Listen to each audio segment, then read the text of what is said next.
क्या आपने कभी सोचा है कि अगर कोई आवाज आपकी ही आवाज में आपको मौत की तरफ बुलाने लगे तो क्या आप पहचान पाएंगे कि सामने इंसान है या कुछ और? अगर आपको ऐसी डरावनी और रहस्यमयी कहानियां पसंद हैं तो हमारे YouTube चैनल को सब्सक्राइब करना मत भूलिए। न्यूजीलैंड के एक सुनसान इलाके में पहाड़ों और घने पाइनों के जंगल के बीच रिचर्ड नाम का एक बूढ़ा आदमी अकेला रहता था। उसके घर के पीछे एक पुराना दलदली तालाब था जिसके बारे में लोग कहते थे कि रात होने के बाद वहां किसी की परछाई पानी में नहीं दिखती। एक दिन अचानक रिचर्ड बिना कोई निशान छोड़े गायब हो गया। कई दिनों तक पुलिस जंगल, तालाब और आसपास की हर जगह तलाश करती रही, लेकिन उसका कोई पता नहीं चला। आखिरकार उसे मृत मान लिया गया और उसकी पूरी संपत्ति उसकी पोती मिया के नाम हो गई। लॉस एंजलिस में रहने वाली मिया घर बेचने के इरादे से वहां पहुंची। पूरा दिन सफाई करने के बाद उसे बेसमेंट में लोहे की जंजीरों से बंधा एक पुराना लकड़ी का संदूक मिला। संदूक के ढक्कन पर सूखी हुई जड़ों जैसा एक अजीब निशान बना था। जैसे ही उसने जंजीर हटाई, बिना किसी आवाज के ढक्कन अपने आप खुल गया। अंदर एक काला पत्थर रखा था जिसकी सतह पर दर्जनों छोटी छोटी आंखों जैसी आकृतियां उभरी हुई थी। मिया ने जैसे ही उसे छुआ, पूरे घर की बिजली एक साथ चली गई। ऊपर से किसी के भारी कदमों की आवाज आने लगी, जबकि घर में उसके अलावा कोई नहीं था। अगले ही पल उसे साफ सुनाई दिया कि कोई उसी की आवाज में उसका नाम पुकार रहा है। मिया कांपते हुए ऊपर पहुंची तो गलियारे के आखिर में एक धुंधली आकृति खड़ी थी। उसके हाथ में रिचर्ड की पुरानी टॉर्च थी, लेकिन चेहरा पूरी तरह अंधेरे में छिपा हुआ था। जैसे ही मिया एक कदम आगे बढ़ी, वह आकृति धीरे धीरे पीछे हटने लगी और घर के सबसे पुराने कमरे में जाकर गायब हो गई। कमरे का दरवाजा खुला तो अंदर की दीवारों पर नाखूनों से खरोचे गए सैकड़ों निशान दिखाई दिए। बीच में लकड़ी की मेज पर रिचर्ड की डायरी रखी थी।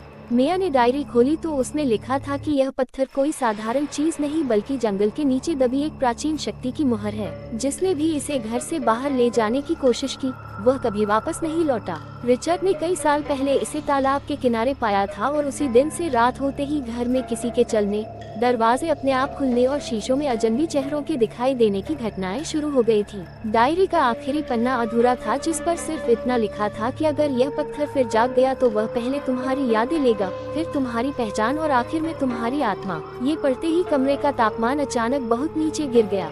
मिया की सांसों से धुआं निकलने लगा। तभी पीछे रखा पुराना शीशा अपने आप टूट गया और उसके टूटे हुए टुकड़ों में मिया ने अपना चेहरा नहीं बल्कि रिचर्ड का डरा हुआ चेहरा देखा, जो लगातार सिर हिलाकर उसे भागने का इशारा कर रहा था। अगले ही पल पूरा घर जोर से हिलने लगा। नीचे बेसमेंट से किसी भारी चीज के घिसटने की आवाज आने लगी। मिया भागकर नीचे पहुंची तो देखा कि वही संदूक अपने आप बंद हो चुका था और उसके ऊपर ताजी मिट्टी फैली हुई थी, जैसे अभी अभी उसे जमीन के नीचे से निकाला गया हो। अचानक मिट्टी के अंदर से कई काले हाथ बाहर निकलने लगे और फर्श पर रेंगते हुए उसकी तरफ बढ़ने लगे। मिया घबराकर पीछे हटने लगी, लेकिन उसके पैरों के नीचे फर्श में लंबी दरार पड़ गई।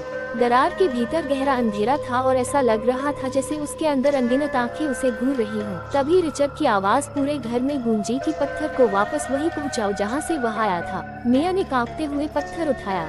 जैसे ही उसने उसे हाथ में लिया, उसकी हथेली पर काली जड़ों जैसे निशान उभर आए और तेज जलन होने लगी, लेकिन उसने हिम्मत नहीं छोड़ी। वह घर से बाहर निकलकर तालाब की तरफ दौड़ी।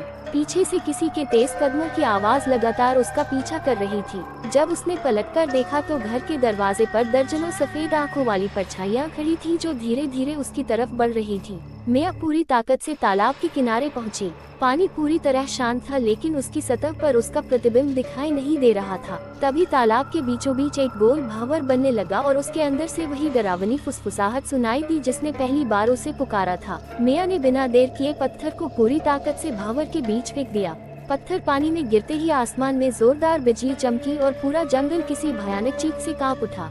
कुछ सेकंड बाद सब कुछ एकदम शांत हो गया। हवा रुक गई, पेड़ों की आवाज बंद हो गई और तालाब फिर बिल्कुल सामान्य दिखाई देने लगा। मिया ने राहत की सांस ली और पीछे मुड़कर देखा तो वो पुराना घर पूरी तरह अंधेरे में डूब चुका था, लेकिन उसकी सबसे ऊपर वाली खिड़की में अभी भी एक सफेद आंखों वाली आकृति खड़ी थी, जो बिना पलक झपकाए उसे देख रही थी। अगले दिन जब पुलिस वहां पहुंची तो उन्हें घर पूरी तरह खाली मिला। न संदूक था, न पत्थर और न ही रिचर्ड की डायरी।